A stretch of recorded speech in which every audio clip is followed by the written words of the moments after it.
নমস্কার। আজকের এই লাইভ হলো লাইভ অন ডিমান্ড। মানে আমাদের ছেলেরা এবার এত কদিন ধরে ডিমান্ড করছিল যে দাদা কিছু একটা বলতেই হবে। তো আমি বলছিলাম যে কি দরকার বলা, থাক না, যা হওয়ার হয়ে গেছে, খেলা তো হয়ে গেছে ভাই। কিন্তু ছেলেরা বলছে না দাদা কিছু একটা বলুন। তো আমি চারিদিকে বৃষ্টি হচ্ছে, আমরা আমাদের অফিসের মধ্যে আছি, বাইরে বেরোতে পারছি না। আমি শুধু এটুকু বলবো, পাণ্ডবেশ্বরে যারা যারা যে দলেরই হন না কেন, বর্ষায় ভিজবেন না কেন, শরীর খুব মূল্যবান। ঈশ্বর আপনাকে এই শরীর দিয়েছে, মা বাবা কষ্ট করে মানুষ করেছেন, বড় করেছেন। অসুস্থ হয়ে গেলে কেউ দেখবে না। মেশিনের কি আছে? মেশিন রক্ষা করার জন্য তো প্যারামিলিটারি ফোর্স আছে। আর এই প্যারামিলিটারি ফোর্স তো আমাদের ভোটের সময় কি ভূমিকা সবাই দেখেছেন। মেশিনেরই চিন্তা করবেন। মানুষের মনে স্থান করাটা বড় জিনিস ছিল পাণ্ডবেশ্বর। 2021-এর নির্বাচনের ফলাফলের পর থেকে যদি পাণ্ডবেশ্বরে মানুষ ভালোবাসা পেত, যদি গরিব সাধারণ মানুষকে মিথ্যা মামলায় অ্যারেস্ট না করা হতো, কাউকে কাজ থেকে যদি না বসানো হতো, কারো যদি রক্ত না ঝরানো, মানুষকে যদি মানুষ ভেবে বিবেচনা করা হতো, তাহলে এই রাত জেগে মেশিন পাহারা দিতে হতো। আমাদের দুটো তিনটা ছেলে যাচ্ছে, ইলেকশন কমিশন 3 জনকে বলেছে 3 জন চলে যাচ্ছে, কিন্তু 300 লোক নিয়ে মেশিন পাহারা দেওয়ার প্রয়োজন ছিল না। আর মেশিনের মধ্যে আমরা কিছু করছি না, ইলেকশন কমিশনে কিছু করবে না, কেউ কিছু করবে না। মেশিনের মধ্যে যা কারসাজি করার না, পাণ্ডবেশ্বরের মানুষ 23 তারিখ করে দিয়েছে। ওটা আর আটকানো যায়নি। ওটাকে আপনি কারসাজি বলুন, জবাব বলুন, যেটাই দেওয়ার পাণ্ডবেশ্বরের মানুষ দিয়ে দিয়েছে। এবার যেটা আমাদের হাতে আছে, যে আসুন সবাই মিলে পাণ্ডবেশ্বরের মাটিতে গণতান্ত্রিক পরিবেশ ফিরিয়ে আনি। যারা যারা এই মাটিকে ভালোবাসেন, পজিটিভ কথা বলা আরম্ভ করি, অন্তত সবাইকে এই অ্যাসুরেন্স দিই যে না, আগামী দিনে আর অন্য কারো রক্ত ঝরবে না, আর কাউকে মিথ্যা মামলায় অ্যারেস্ট করা হবে না, আর কাউকে কাজ থেকে বসানো হবে না। এবং আপনাদেরকে এগুলো বলতে হবে না, কারণ আপনাদের কাছে সুযোগটাই থাকছে না। এই সুযোগ মানুষ আমাদের হাতে দিয়ে দিয়েছে, আমাদের দলের হাতে দিয়ে দিয়েছে, এবং আমরা বলছি আমরা এগুলো আর হতে দেবো না। আমাদের ছেলেরা রাগ করছে, কেন হবে না, আমাদেরকে মিথ্যা মামলা দিয়েছে, আমাদের রক্ত ঝরিয়েছে। কিন্তু আমি বলি যে আমাদের আরো অনেক কাজ। এই লাস্ট 2 বছর ধরে পাণ্ডবেশ্বরের বিভিন্ন অলিতে যখন গেছি, আমরা যেভাবে মাটির ঘর আমরা দেখেছি, এই মাটির ঘরগুলো যদি পাকা ঘর করতে পারি, তাহলে আমাদের রাজনীতি করা সার্থক। যেভাবে অনেক পরিবারকে দেখেছি যে ভাত ডাল সবজি 3টা রান্না একসঙ্গে হয় না, হয় ভাত ডাল কিন্তু সবজি ভাত, 3টা রান্না একসঙ্গে হয় না। অনেক পরিবারকে দেখেছি। তাদের বাড়িতে যদি ভাত ডাল সবজি 1 পিস চারাপোনা মাছ খাওয়ার মতো ব্যবস্থা করে দিতে পারি, অর্থনৈতিকভাবে তাদেরকে সচ্ছল করে দিতে পারি, এই চটকদারি সিন ক্রিয়েট করা, টেনশন লেনে কা নাই টেনশন দেনে কা, তো সবচেয়ে টেনশন তো তোমরাই নিয়ে নিচ্ছ ভাই।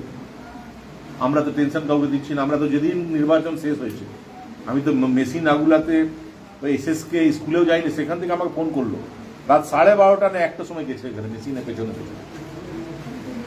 ওইখান থেকে আবার দুর্গাপুর গেছে মেশিনের পেছনে পেছনে। দুর্গাপুরে রোজ রাত্রে জেগে থাকছে, জেগে থাকবো, আরো 2-4 দিন জেগে থাকবো।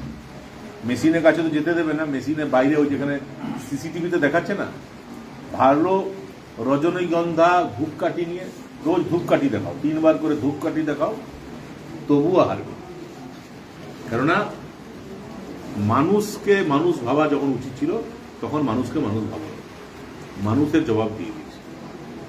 এবার 2026-এর কাজ হয়ে গেছে, 27, 28, 29, 30, 31।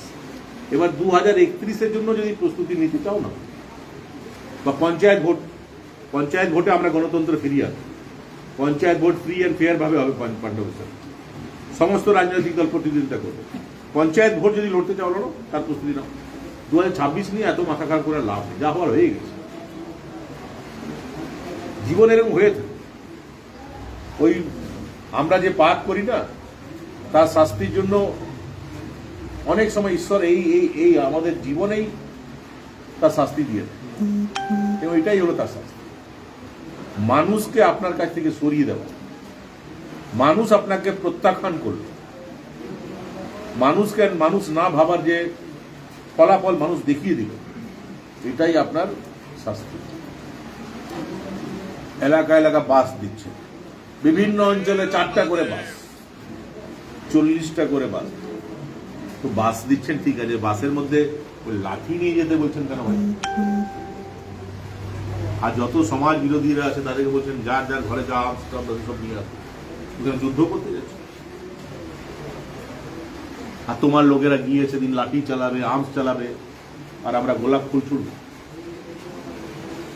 আর যারা ওর কথায় এগুলো করছেন তাদেরকে বলছি, আমরা সিদ্ধান্ত নিয়েছি কারো কোনো ক্ষতি আমরা হতে দেবো না, কিন্তু ও চাইছে যে আপনাদের ক্ষতি হোক। শেষ মুহূর্তে আপনাদেরকে দিয়ে এমন কিছু খারাপ কাজ করিয়ে দিতে চাইছে যাতে মানুষের রাগ আরো আপনাদের উপর বাড়ে। ও তো নিজে এগুলো করবে না, বাকিদের তোরা এই কর ওই কর, একে মার ওকে ধর। আপনাদেরকে, তৃণমূল কংগ্রেস কর্মীদেরকে বলছি, ওই মহান ব্যক্তির কথায় আর কোনো খারাপ কাজ করবেন না। ভালো কাজ করতে বলে নিশ্চয়ই করবেন, ভালো কাজও বলবেন না, খারাপ কাজ করবেন না। কেননা আমি অনেকভাবে মানুষকে বুঝিয়েছি, অনেকভাবে শান্ত করার চেষ্টা করছি। পাণ্ডবেশ্বর মানুষকে শান্ত করছি যে প্লিজ বদলা নেবেন না, বদলা নেওয়ার আমাদের ইচ্ছা নেই। কিন্তু আবার আপনাদেরকে দিয়ে ভুল ভাল কাজ করিয়ে দিয়ে মানুষের মনে আপনাদের প্রতি রাগ আবার সৃষ্টি করতে চাইছে, যাতে আপনাদের পেছনে যখন মানুষ লেগে যাবে তখন ও রক্ষা করবে, ওর রক্ষা হয়ে যাবে, ও আপনাদের মাঝে থাকবে। কেন? ভোটের সময় তো অনেক লোক ওর সঙ্গে ঘুরে বেড়ায়, এই হিরো এই হিরোইন, নায়ক নায়িকা সবাইকে নিয়ে ঘুরলো, অনুব্রত মণ্ডলকে নিয়ে এসেছিল, আরো অনেককে নিয়ে এসেছিল, নাম আমি তোকে বলছি। তাহলে এখন মেশিন আগুলোতে হচ্ছে না, যাক ঠিক আছে, ওর ইচ্ছা করুক। কিন্তু আমি বলছি এই ওই যে মিটিং এ বলছি না 4টা করে বাস নিয়ে যাবে, বাস অব্দি ঠিক আছে যেতে পারে, কিন্তু ওই লাঠি ডান্ডা নিয়ে যেতে যেটা বলছে না, সে ভুল করবে না। ভোট অব্দি অনেক বরদাস্ত করেছে, কাউকে একটা কথা বলিনি, অনেক কিছু করেছেন আপনারা, বরদাস্ত করেছেন, কিন্তু এরপর আমার বিজেপির একটা কর্মীর যদি সামান্যটুকু ক্ষতি হয়েছে না, এমন শাস্তি দেব না, তুমি তো মনে রাখবে, তোমার পরে 4 পুরুষ কম মনে রাখবে, ঘর থেকে বেরোনো বন্ধ করবে। Enough is enough. শাসন ক্ষমতা গুন্ডাদের হাতে থাকবে, সমাজের শাসন ক্ষমতা গুন্ডাদের হাতে থাকবে, এটা আর হতে দেব না। আমার ভদ্রতা, আমি শান্ত আছি, এটা আলাদা মিনিং বের করো না। আমরা ক্ষমতায় আসার পর তো কিছু করবো না, এখন তো তোমরাই ক্ষমতায় আছে। লাস্ট 3 বছর ধরে 5 বছর ধরে তোমরাই ক্ষমতা আছে। 5 বছর তো পাণ্ডবেশ্বর ঘুরে বেড়ালাম, কারো বাড়িতে চা খাওয়া বন্ধ করে দিয়েছিল।